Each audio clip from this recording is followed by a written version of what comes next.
Bonjour tout le monde, j'espère que vous allez bien. Je vous retrouve aujourd'hui pour vous parler enfin de mes dernières lectures.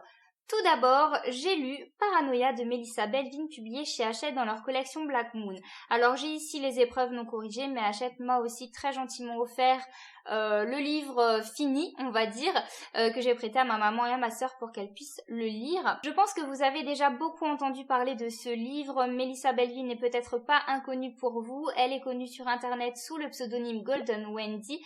Elle tient un blog et une chaîne YouTube où elle parle beauté, maternité, lifestyle et écriture également, puisque c'est quelque chose qui la passionne beaucoup et donc, comme vous pouvez le constater, elle a publié son premier roman.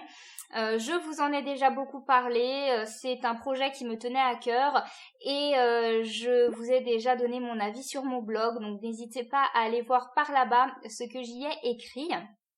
Paranoia, c'est l'histoire de Judy, une jeune femme enceinte qui a été retrouvée errante et bien mal en point dans les rues de Londres. Elle n'a plus aucun souvenir de ce qui lui est arrivé. A priori, ça a l'air d'être plus ou moins une agression et elle va être internée en hôpital psychiatrique parce que ça ne va pas du tout. Elle a l'air d'avoir le syndrome de paranoïa notamment et elle est suivie par une psychiatre qui s'appelle Lisa qui va tenter d'aider la jeune femme qui est enceinte et qui ne veut pas garder son bébé, pour cela qui arrête complètement de s'alimenter. Je ne vais pas vous en dire plus parce que l'idée c'est que vous ayez envie de savoir la suite et que vous alliez lire ce livre. En tous les cas, c'est un roman que j'ai beaucoup aimé. J'ai été très agréablement surprise par la plume de Melissa. Évidemment, quand il s'agit d'un premier roman, on attend un petit peu l'auteur au tournant. On sait que c'est une première expérience d'écriture, qu'il va peut-être y avoir quelques maladresses. J'ai trouvé que la plume de Melissa était très mûre. J'ai vraiment été surprise dans le bon sens du terme. J'ai trouvé qu'il y avait beaucoup de poésie également dans ses mots. Et je dois dire que c'est un livre qui se lit vraiment très bien et très vite. J'ai globalement beaucoup aimé cette histoire qui est un mélange de plusieurs genres. Vous avez de la romance, vous avez un peu d'intrigue, il y a même un peu du thriller. Melissa se permet tout dans son livre et c'est plutôt agréable, elle ne s'enferme pas dans un genre précis. Lorsqu'on arrive à peu près au milieu du roman, la romance commence à prendre une grande part dans l'histoire. C'est à ce moment-là que j'ai un petit peu moins accroché. Vous le savez, la romance c'est pas mon truc, après ça reste quelque chose de très personnel. Et j'ai également un petit mot à dire sur la fin, sans vous spoiler évidemment. Je dois dire que j'ai été un petit peu frustrée. Ce livre n'a pas été présenté comme un tome 1. Melissa reste assez évasive lorsqu'on lui pose la question de savoir s'il va y avoir une suite ou pas. Donc pour le moment, on ne sait pas trop. En tous les cas, c'est vrai que ce livre pourrait s'apparenter à un tome 1 dans le sens où nous ne trouvons pas toutes les réponses à nos questions à la fin du livre. Personnellement, que ce soit un one-shot ou que ce soit une suite, dans les deux cas, j'ai un peu le même avis. J'aime bien que les questions qui sont ouvertes dans le roman trouvent leur réponse à la fin, même s'il y a une suite derrière. J'ai été un peu frustrée donc de ne pas avoir toutes les réponses et je dois dire que j'ai trouvé la fin un petit peu précipitée. Au-delà de ça, je dois quand même souligner que j'ai beaucoup aimé le personnage de Lisa. Judy, je l'ai trouvée assez immature, je me suis pas forcément beaucoup retrouvée dans ce personnage-là. Par contre, je me suis sentie proche de Lisa. Voilà, je pense qu'on a quelques préoccupations qui se ressemblent davantage. Et je dois dire que je me suis plus attachée à Lisa qu'à Judy. En tous les cas, c'est un premier roman qui est tout à fait prometteur. Je vous conseille vraiment de découvrir la plume de Melissa sans a priori. Je sais que c'est pas forcément évident, c'est une youtubeuse, on va pas partir dans les débats. Elle a eu la chance d'être publiée, tant mieux pour elle. Je crois qu'il faut pas juger avant d'avoir lu un roman. Moi, je l'ai lu et je peux le dire, je trouve que c'est très prometteur et j'espère vraiment que Melissa va continuer à écrire, ce qui semble être le cas, et qu'elle nous proposera d'autres romans. Pourquoi pas une suite à celui-là? J'ai ensuite changé complètement de registre et j'ai lu Moi, migrant clandestin de 15 ans de Tierno Diallo, publié chez La Nuée Bleue, qui est une maison d'édition alsacienne. Ça me tient beaucoup à cœur puisque je suis alsacienne moi-même. Et d'ailleurs, je remercie La Nuée Bleue de m'avoir très gentiment envoyé ce livre. Je voulais juste rajouter, voilà, qu'il a été écrit en collaboration avec Sophie Képes. Je trouve ça bien de dire quand ça a été écrit à plusieurs mains. Il ne s'agit pas de fiction ici, il s'agit d'un témoignage, le témoignage de Tierno Diallo, qui est un jeune garçon qui a fui sa Guinée natale suite au massacre du stade de Conakry en 2009, un endroit où il se trouvait avec sa maman. Ils étaient en train de manifester contre le pouvoir politique en place.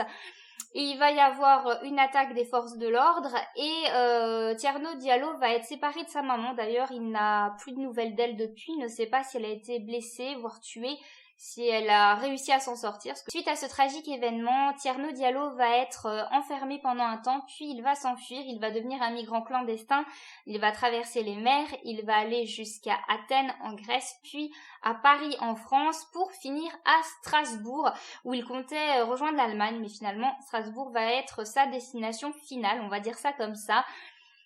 Tierno Diallo, je dois le préciser, a 14 ans, 15 ans quand commence cet exil. J'ai trouvé ce livre, il n'y a pas de mots. En fait, je redoutais le moment où j'allais devoir vous en parler parce que je trouve ça très difficile à dire. Déjà, j'ai envie de dire qu'il faut le lire. C'est très important. Alors évidemment, moi, ce livre a une résonance particulière pour moi parce que il s'agit de Strasbourg et que ça reste ma région. C'est quelque chose que je connais bien. D'ailleurs, pendant un moment, il reste bloqué à la gare de Strasbourg. Il décrit la verrière de la gare de Strasbourg. Ça m'a fait très bizarre parce qu'il se trouve que j'ai lu ce livre lorsque je suis allée à Paris en train et j'étais justement à la gare de Strasbourg. Donc voilà, ça a vraiment une résonance pour moi, ça c'est sûr, mais au-delà de ça, c'est une histoire de migration, de migrants. Je crois que c'est quand même ce qui fait l'actualité depuis des semaines, des mois maintenant. Et je trouve que ce genre de livre fait beaucoup de bien parce que ça permet de relativiser, d'avoir moins peur, de mieux comprendre. C'est un livre qui délivre un beau message de tolérance. J'avais déjà lu la biographie de Malala, ça m'avait fait le même effet. C'est vraiment voilà dans la même lignée en fait et je pense que c'est très important de lire ce genre de livre. Moi, Tierno Diallo m'a vraiment beaucoup touchée. Alors déjà par son âge, je me suis imaginée moi lorsque j'avais 14 ans traverser tous ces pays tout seul ou presque ou accompagnée de gens que je ne connais pas plus que ça. Je me dis waouh, j'aurais jamais pu, j'aurais jamais pu. Je sais pas comment il a fait, comment il a puisé autant de force. Après, je pense qu'on doit toujours avoir la rage de vivre, la rage de vaincre, je suppose. Mais il m'a épaté. Il m'a épaté par sa détermination. Il y a des hauts, il y a des bas. Des fois, il est pas bien du tout, mais il lâche jamais. Il lâche jamais l'affaire. Et j'ai trouvé ça très beau. Et ce livre est divisé en plusieurs parties, donc vous avez d'abord sa vie en Guinée, où là clairement vous lisez les premières pages et vous comprenez pourquoi il y a énormément de gens qui fuient leur pays, parce que c'est juste pas possible d'y vivre. Ensuite on suit son exil, donc là je vous disais, moi ça m'a serré le cœur, ça m'a vraiment beaucoup touchée clairement. Et ensuite, on le retrouve à Strasbourg quand il est pris en charge par une association et on voit un petit peu toute la complexité pour avoir des cartes de séjour, pour pouvoir rester sur place, pour être logé, etc. Et voilà, je vous conseille ce livre vraiment parce que c'est ce qui se passe aujourd'hui, c'est ce qui se passe dans le monde et c'est important. Ça permet vraiment de relativiser, de comprendre les choses, d'être plus tolérant, je pense. En tout cas, c'est comme ça que je le vois. Alors c'est sûr, c'est du cas par cas. On a ici Tierno Diallo qui est un garçon éduqué, qui est cultivé, qui a une maman qui l'a toujours poussé à étudier à l'école, qui l'a poussé à apprendre le français. Du coup, c'est vrai que Tierno Diallo a une facilité quand il arrive en France parce que il parle déjà un peu notre langue, donc il n'est pas complètement perdu. Mais voilà, je pense que à travers Tierno Diallo, à travers Malala, on peut comprendre ce que vivent tous ces gens qui décident de quitter coûte que coûte leur pays. Vous voyez que j'ai même noté quelques petits passages. Je vais vous les montrer parce que j'ai les ai trouvés intéressants. Alors le premier m'a touchée parce que c'est 2-3 phrases qui parlent de l'administration française dans toute sa splendeur. Il nous dit: je connais un jeune qui a trouvé une entreprise pour entrer en apprentissage, mais pour signer le contrat, il lui fallait un titre de séjour. À la préfecture, on lui a dit que pour avoir un titre de séjour, il devait avoir signé un contrat d'apprentissage. Je ne comprends plus rien à ces exigences contradictoires. J'ai trouvé que ça illustrait bien en fait la chose. Je trouve ça assez triste en fait, toute cette lenteur administrative et puis ce jeu de ping-pong. Je me dis quelque part c'est soit oui soit non et ça pourrait aller beaucoup plus vite.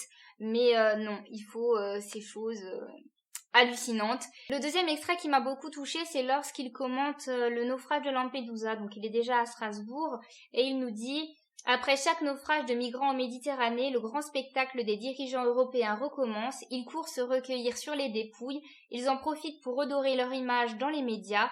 En costume cravate, ils se montrent au large des côtes où ne flottent plus que vêtements, chaussures et débris, indices de noyades récentes. Ce sont pourtant des êtres humains fuyant la misère, les épidémies et les guerres qui meurent dans des conditions épouvantables. Mais rapidement, tout le monde passe à autre chose, comme si de simples bougies s'éteignaient et non des âmes. Voilà, c'est très triste et en même temps, ça reflète bien la réalité. Je vous conseille vraiment de lire ce livre. Je pense que c'est très important de se renseigner sur ce qui se passe aujourd'hui dans le monde. Et malheureusement, je suis de ceux qui pensent que il n'est pas facile de se fier aux médias. Et donc, voilà, j'essaye de me renseigner autrement et je pense que c'est toujours bien de donner la parole à ceux qui vivent les choses en vrai. Et vraiment, j'ai trouvé que c'était beau. Tierno Diallo, il sait pas si sa mère va bien, il a pas de nouvelles de sa sœur, il est en France dans une situation assez instable. Malgré tout, il délivre ici un message de paix, un message d'espoir, un message de tolérance. À la fin, c'est quand même positif, malgré toutes les horreurs qu'il a pu vivre dans sa vie. Et vraiment, c'est le genre de lecture qui fait du bien et qui donne envie de se bouger. Alors, on ne sait pas toujours comment faire pour améliorer le monde dans lequel on vit, mais en tout cas, ça donne envie, ça c'est certain. Pour finir, j'ai lu Le livre des Baltimore de Joël Dicker, publié chez Audiolib. Je remercie la maison d'édition Audiolib de m'avoir très gentiment envoyé ce livre audio. Voilà pourquoi je ne vous ai pas fait de bilan lecture au mois de mars, parce que ça fait des semaines que je traîne ce livre et j'ai eu un mal de chien à le finir. C'est mon côté un petit peu psychorigide, j'ai besoin d'arriver au bout de la lecture, j'arrive pas à abandonner et j'ai l'impression que mon avis n'est pas légitime si je vous le donne alors que j'ai pas lu en entier. Bref, ça c'est mes petits problèmes personnels, on va dire. Donc j'y suis arrivée, je suis allée jusqu'au bout, mais ça a été très très laborieux. Alors, c'est l'histoire de Marcus Goldman qui est aussi le héros de La vérité sur l'affaire Harry Kéber. Marcus Goldman qui est un auteur à succès et qui dans ce roman-ci va se plonger dans le passé, dans son passé, le passé de sa famille et petit à petit va se dévoiler un drame qui a eu lieu quelques années auparavant. J'ai vraiment tourné la chose dans tous les sens pour essayer de comprendre pourquoi ce livre ne me parlait pas. Beaucoup d'entre vous m'ont dit que ce livre, vous l'aviez adoré et je suis presque désolée de devoir vous dire que ça n'a pas été le cas pour moi. Et puis finalement, j'ai trouvé. En fait, la réponse est tout bête. Je crois que je ne suis absolument pas faite pour les drames contemporains. Je me suis rappelée de ma lecture d'Une place à prendre de J.K. Rowling que j'ai lu il y a quelques années et ça m'avait fait le même effet. Alors, à l'époque, pour Une place à prendre, je disais que j'avais tout à fait conscience de la qualité d'écriture, de la qualité du livre en lui-même, mais j'avais pas aimé. Pour ce livre-là, c'est pareil. Joël Dicker a une très belle plume, il écrit très bien, il nous offre une intrigue qui est très complexe, très travaillée, il assume surprendre aussi vers la fin, bon c'est difficile d'imaginer quelque chose d'aussi tragique, vous me direz, mais j'ai pas aimé. Alors pourquoi j'ai pas aimé? Comme je le disais, les drames contemporains, c'est pas mon truc. Alors faut bien faire la différence entre ce genre de livre et le livre que je vous ai présenté juste avant. Tierno Diallo, c'est un témoignage.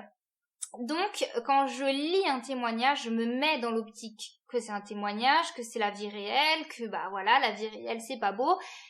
Je suis prête. Voilà, je suis dans mon truc. Là, par contre, il s'agit de fiction. Je dois avouer que lorsque je lis une fiction, j'ai envie de m'évader, j'ai envie de rêver, et là c'est pas possible. C'est un roman qui est trop ancré dans la réalité, et j'ai envie de dire, si j'ai envie d'entendre parler de drame, voilà, j'allume la télé, je regarde le journal de 20h, j'écoute la radio, je regarde le journal. Voilà, des drames, on en a tout le temps, partout, dans le monde entier, et quand je lis un livre, je veux pas de ça. Alors ça me dérange pas de lire un livre où il va y avoir aussi du négatif, des choses tristes qui se passent, c'est pas le problème. Mais moi j'aime quand ça finit bien à la fin, et là, non. Là c'est trop ancré dans la réalité, ça pourrait arriver dans la vraie vie, comme on dit, et ça me rend triste. Ce livre m'a rendue triste et en fait je me suis rendu compte qu'au fur et à mesure que j'avançais dans l'histoire, je me sentais de plus en plus mal à l'aise. Je pense qu'à la fin j'avais même pas envie de savoir le fin mot de l'histoire parce que je savais que ça allait finir mal. Je vous spoil pas, on le sait dès les premières pages qu'on a affaire à un drame et jusqu'au bout voilà on nous balade et on passe d'étape en étape et je peux pas, voilà, pour moi ce livre il est pas mauvais, mais moi j'ai besoin de rêver. Et ce type de livre, ça me fait pas rêver. Ce n'était peut-être pas idéal d'écouter ce livre en livre audio. Peut-être que j'aurais été plus rapide en lisant en papier, mais ça n'aurait rien changé à la finalité. Je n'aurais pas aimé quand même, ça c'est certain.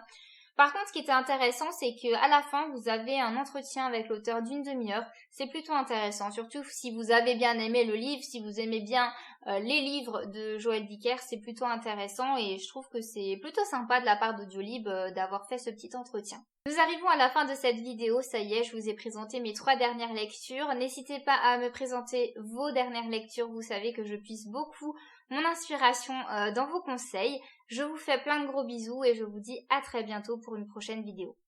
Bye bye!